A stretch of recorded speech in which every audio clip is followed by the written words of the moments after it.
নমস্কাৰ প্ৰিয় দৰ্শক, আজি আমি আৰম্ভ কৰিবলৈ আগবাঢ়িছোঁ পৰম্পৰা এনিৰ গল্প, কবিতা আৰু প্ৰবন্ধ পাঠৰ অনুষ্ঠান।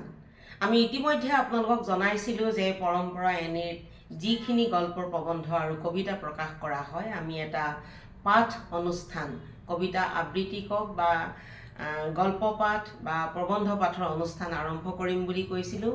এইখিনিতে প্ৰশ্ন হয় যে আপোনালোক হয়তো বহুতেই আমাৰ এই আলোচনীখন সম্পৰ্কে জানে। আমাৰ আলোচনীখনৰ নাম পৰম্পৰা এনি। হয় প্ৰিয় দৰ্শক, ইতিমধ্যে আমি 3টা সংখ্যা প্ৰকাশ কৰিছোঁ পৰম্পৰা এনিৰ। যোৱা 25 চনৰ আগষ্ট মাহৰ 17 তাৰিখে আমাৰ প্ৰস্তাৱনা সংখ্যাটো উন্মোচন কৰা হৈছিলে গুৱাহাটী প্ৰেছ ক্লাবত। ভালেমান অসমৰ আগশাৰীৰ সাহিত্যিক আৰু আমাৰ জনতা বা শিল্পী সাহিত্যিকে অংশগ্ৰহণ কৰা অনুষ্ঠানটোৰ জৰিয়তে আমি পৰম্পৰা এনি নামৰ যিখন আলোচনী উত্তৰ পূব ভাৰতৰ সামাজিক সাংস্কৃতিক ঐতিহ্য পৰম্পৰাগত বিষয় সামৰি আৰম্ভ কৰিছিলোঁ। সেই আলোচনীখন যোৱা 17 আগষ্ট তাৰিখে 2025 চনৰ 17 আগষ্ট তাৰিখে উন্মোচন কৰা হৈছিল গুৱাহাটী প্ৰেছ ক্লাবত। তাৰ পিছতেই আমি একাদিক্ৰমে 3টা সংখ্যা প্ৰস্তাৱনা কপিকে ধৰি 3টা সংখ্যা উন্মোচন আৰম্ভ কৰিলোঁ, ৰাইজৰ মাজলৈ মুকলি কৰি দিয়া হৈছে। এইটো যিটো আপোনালোকে দেখিছে, এইটো আমাৰ প্ৰস্তাৱনা সংখ্যা আৰু আমাৰ প্ৰথম বছৰৰ প্ৰথম সংখ্যাটো আমি আগবঢ়াব লগাত পৰিছিলোঁ আমাৰ প্ৰাণৰ শিল্পী জুবিন গাৰ্গৰ কিছু কথাৰে। যদিও মূলতঃ আমাৰ আলোচনীখন পৰম্পৰাগত ঐতিহ্য সম্পৰ্কে কিছু কথা আলোচনা কৰা হয়, কিন্তু আমি আমাৰ জাতীয় দায়বদ্ধতা ৰক্ষা কৰি, যিহেতু তাৰ কিছুদিন আগতেই জুবিন গাৰ্গক আমি হেৰুৱাইছিলোঁ আৰু জুবিন গাৰ্গৰ স্মৃতিত বুলি ক'ব পাৰে আমি প্ৰথম বছৰ প্ৰথম সংখ্যাটো, এই বেটুপাতটো দেখিলে আপোনালোক বহুতেই হয়তো গম পাব। আমি তেখেতৰ মোটামুটি তেখেতৰ সম্পৰ্কে লিখা কথাৰে বা ফটোগ্ৰাফেৰে আমি আৰম্ভ কৰিলোঁ প্ৰথম বছৰ প্ৰথম সংখ্যাটি। এয়া আমাৰ তেখেতৰ প্ৰতি এক শ্ৰদ্ধাঞ্জলি বুলি আপোনালোকে ভাবিব পাৰে। তাৰপিছতে আমি আমাৰ পিছৰ খণ্ডটো ওলালে 3 নম্বৰ খণ্ডটো, সেইটো হ'ল পৰম্পৰা এনিৰ প্ৰথম বছৰ দ্বিতীয় সংখ্যা। এই দ্বিতীয় সংখ্যাটোতো ঠিক সেইদৰেই গল্প, প্ৰবন্ধ আৰু উপন্যাসো সংযোজিত হৈছে। তাৰ সমান্তৰালকৈ এটা আমাৰ বিশেষ চৰা আছে, আপোনালোকক আমি কোৱা হোৱা নাই। সেই চৰাটো হ'ল বাইদেউৰ বুলনি। বাইদেউৰ বুলনিৰ জৰিয়তেও আমি শিশুসকলৰ মনস্তাত্ত্বিক দিশৰ উত্তৰণ ঘটাবৰ কাৰণে তেওঁলোকৰ মাজত অন্তৰ্নিহিত শিল্পী সুলভ বা যিকোনো ধৰণৰ মেধা সম্পৰ্কে প্ৰচাৰ প্ৰকাশ কৰাৰ ব্যৱস্থা কৰোঁ। গতিকে বাইদেউৰ বুলনিও আমাৰ এটা অন্যতম চৰা, যি চৰাৰ জৰিয়তে আপোনালোকৰ সন্তানসমূহৰ, উঠি অহা সন্তানসমূহৰ মেধা প্ৰকাশ কৰিব পাৰিব বা প্ৰচাৰ কৰিব পাৰিব।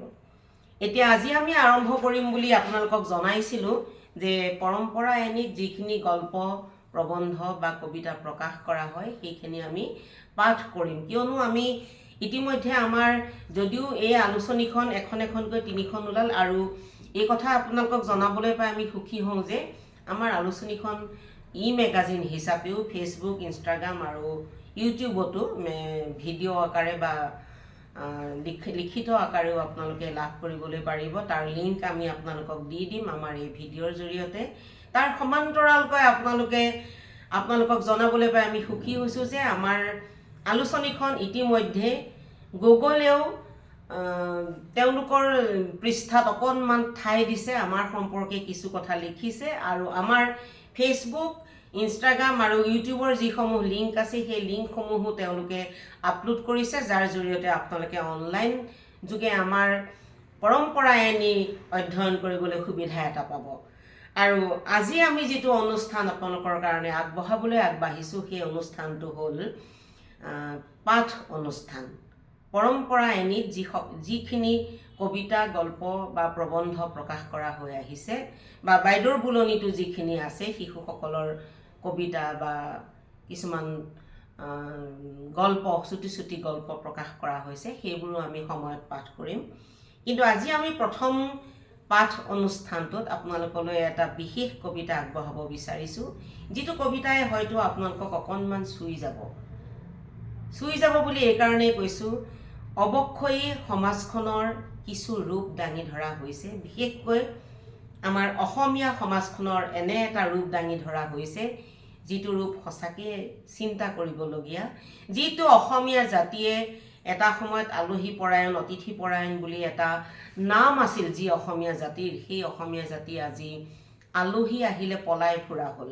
ফোন কৰি আহিবলৈ কোৱা হ'ল, বা ফোন কৰি আহিলেও হয়তো অকণমান অস্বস্তিত ভোগে।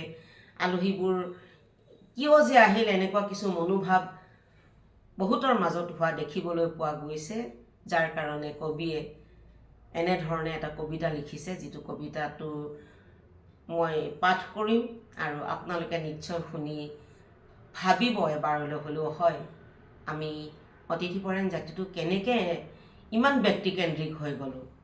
আৰু আমাৰ এই কবিতা পাঠ বা গল্প প্ৰবন্ধ পাঠৰ মূল উদ্দেশ্য হ'ল আপোনালোকৰ লগত আমি সম্পূৰ্ণ পোনপটীয়াকৈ সংযোগ স্থাপন যাতে কৰিব পাৰোঁ। এই ভিডিঅ' বা ফেচবুকৰ জৰিয়তে যিসমূহ আমি ভিডিঅ' আগবঢ়াম, বা ইনষ্টাগ্ৰামৰ জৰিয়তে আমি যিসমূহ ভিডিঅ' পাঠৰ অনুষ্ঠান আগবঢ়াম, তাৰ জৰিয়তে আপোনালোকৰ মতামত আৰু আপোনালোকৰ বিভিন্ন পৰামৰ্শ আমি লাভ কৰিব পাৰিম।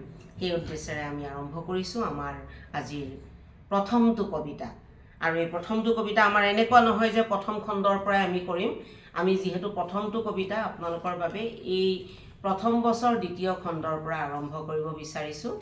আৰু সেই কবিতাটো এই প্ৰথম বছৰ দ্বিতীয় খণ্ডৰ 20 নম্বৰ পৃষ্ঠাত আছে।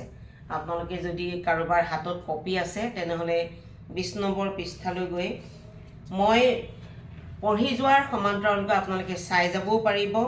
আৰু লগতে এই কথাও মই জনাই থওঁ যে কবিতাটো পঢ়ি থকাৰ লগতে আমি আপোনালোকে চাব পৰাকৈ, পঢ়িব পৰাকৈ আমি আপলোডো কৰিম। হয় ভিডিঅ' আকাৰেও হয়তো আমি আপলোড কৰিম, বা লগতে কণ্টেণ্ট হিচাপেও আমি আগবঢ়াম। গতিকে আপোনালোকে পঢ়িও যাব পাৰিব আৰু শুনিও যাব পাৰিব। আবৃত্তিকাৰৰ আবৃত্তি, কবিতা আবৃত্তি।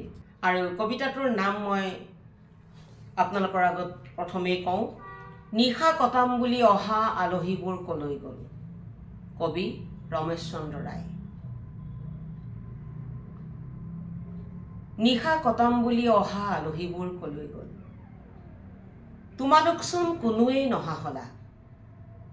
এতিয়া আমি ডাঙৰ ঘৰ সজালো, ডাঙৰ ডাঙৰ কোঠা, দীঘল বাৰণ্ডা, ঘৰৰ ভিতৰতে গা ধোৱা ঘৰ, পানী বিজুলী সকলো। ইয়ালৈতো কোনো নাহিলা। তোমালোকৰ বাৰু মনত আছেনে, সেই যে আমাৰ এটা কোঠালিৰ ঘৰটোত তোমালোক আটায়ে ভিৰ কৰিছিলা। আয়ে মজিয়াতে পাৰি দিছিল এখন বহল বিচনা, ধান খেৰ পাৰি। আনন্দতে আমি আধা ৰাতিলৈকে যে কেৱল কথাকে পাতিছিলোঁ। পিতাই শুবলৈ কওঁতে মাথো অলপ নীৰৱতা। পাছতেই আকৌ হাঁহি আৰু হাঁহি, কথা আৰু কথা। মনত আছেনে? অন্তৰৰ সমস্ত ভালপোৱা মৰম আত্মীয়তাবোৰ উকমুকাই আছিল ওলাই আহিবলৈ, আৰু আমি হিয়া উজাৰি দিছিলোঁ পৰস্পৰক। মোৰ প্ৰায়ে মনত পৰে কথাবোৰ। মামীহঁতে আহোঁতে যে চিৰা পিঠাৰ ডাঙৰ টোপোলা এটা আনিছিল, বৰদেউতা আহোঁতে আনিছিল শাক পাচলিৰ এখন মেটমৰা ভাৰ, আৰু যোৱাৰ সময়ত আয়ে বান্ধি দিছিল পাণ তামোল দৈ আৰু কিবা কিবি। এবাৰ দূৰৰ খুৰাই কোৱা মনত নপৰেনে, সেই যে কৈছিল আমাৰ ঘৰখন হেনো এটা ষ্টেচন। আত্মীয় কাৰোবাৰ বিয়া বাৰু হ'লে প্ৰথমে আমাৰ ঘৰ, পাছতহে বিয়া ঘৰ।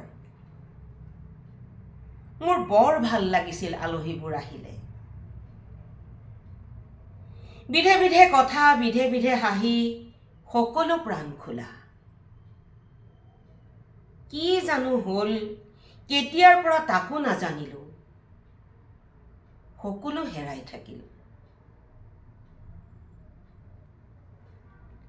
মানুহবোৰ ক'ত জানো লুকাল। আলহী খাবলৈ আলহী নোহোৱা হ'ল। আলহী খাবলৈ আলহীৰ সময় নোহোৱা হ'ল। আলহী আহিলে যদি ল'ৰাটোৰ পঢ়াত ক্ষতি হয়, যদি প্ৰিয় ধাৰাবাহিকখন নোচোৱাকৈয়ে গুচি যায়, ভাৰ্চুৱেল বন্ধুবোৰে যদি অভিমান কৰে, যদি বছৰৰ প্ৰথমটো ভ্ৰমণৰ সময়তে আহি ওলাই আলহী, যদি ৰেষ্টুৰেণ্টত দিয়া পাৰ্টিৰ সময়তে আলহীবোৰ আহে, আচলতে কথাবোৰে পাক সলাইছে। হয়, আচলতে কথাবোৰে পাক সলাইছে। নিজৰ বাবে সময় বিচাৰি সময় হেৰুৱাইছে মানুহে। হেৰুৱা সময় বৰ নিষ্ঠুৰ অজুহাত। এজন এজনকৈ সকলো আলহী নিজৰ পৃথিৱীত সোমাল। আইৰ হাতৰ ধান খেৰৰ বিচনাখন ক'ৰবাতেই থাকিল। ইমানতে কবিতাটো শেষ হ'ল। আৰু কেনে পালে আমাৰ এই কবিতাটো? পাঠৰ কথা কোৱা নাই দেই, মানে কবিতা পাঠ বা আবৃত্তিকাৰ হিচাপে হয়তো সিমানখিনি আপোনালোকৰ হৃদয় স্পৰ্শ কৰিব পৰাকৈ কবিতাটো মাতিব পৰা নাই। আৰু কবিতাৰ লগত যেনেধৰণে আৱহ সংগীত, বেকগ্ৰাউণ্ড মিউজিক ব্যৱহাৰ কৰিব লাগে, হয়তো আমি তেনেধৰণে কৰা নাই। গতিকে আপোনালোকৰ অন্তৰ স্পৰ্শ কৰিব পৰাকৈ কবিতাটো কিমানখিনি পাঠ কৰা হ'ল, আবৃত্তি কৰা হ'ল, কিমান সুন্দৰকৈ, সেয়া আমি নাজানো। কিন্তু এই কথা আমি জানো যে কবিতাটোৱে আপোনালোকৰ হৃদয় চুই যাব, অসমীয়া মানুহৰ হৃদয় চুই যাব, যি অসমীয়া মানুহে এদিন আলহীৰ লগত সময় কটাই ভাল পাইছিল, আলহী অহালৈ বাট চাই আছিল। কাৰোবাৰ ঘৰ ষ্টেচন হয়, কাৰোবাৰ ঘৰ ধৰমশালা হয়, ইত্যাদি অভিধাৰে আমাৰ ঘৰবোৰ পৰিপূৰ্ণ হৈ আছিল। সেই ঘৰবোৰ এতিয়া নোহোৱা হ'ল। এতিয়া একক ঘৰ, একক পৰিয়াল, আৰু আমি ব্যক্তিকেন্দ্ৰিক হৈ পৰিলোঁ। আৰু সেই ব্যক্তিকেন্দ্ৰিকতাকে কটাক্ষ কৰি এই কবিতাটো লিখা হৈছে, বা হয়তো অভিমান কৰি লিখা হৈছে। কটাক্ষ নহ'বও পাৰে, অভিমান কৰি লিখা হৈছে। আৰু মই ভাবোঁ কবিতাটোৱে আপোনালোকক অলপ হ'লেও ভাবিব দিব যে সঁচাকৈ আমিবোৰ ইমান যান্ত্ৰিক কেনেকৈ হ'লোঁ। প্ৰিয় দৰ্শক, আজিলৈ আমাৰ কবিতা পাঠৰ অনুষ্ঠান ইমানতে সামৰিছোঁ। পৰৱৰ্তী আন এটা কবিতা বা গল্প বা প্ৰবন্ধ পাঠৰ অনুষ্ঠান আপোনালোকলৈ লৈ আকৌ লগ পাম। আজিলৈ বিদায় মাগিছোঁ। নমস্কাৰ।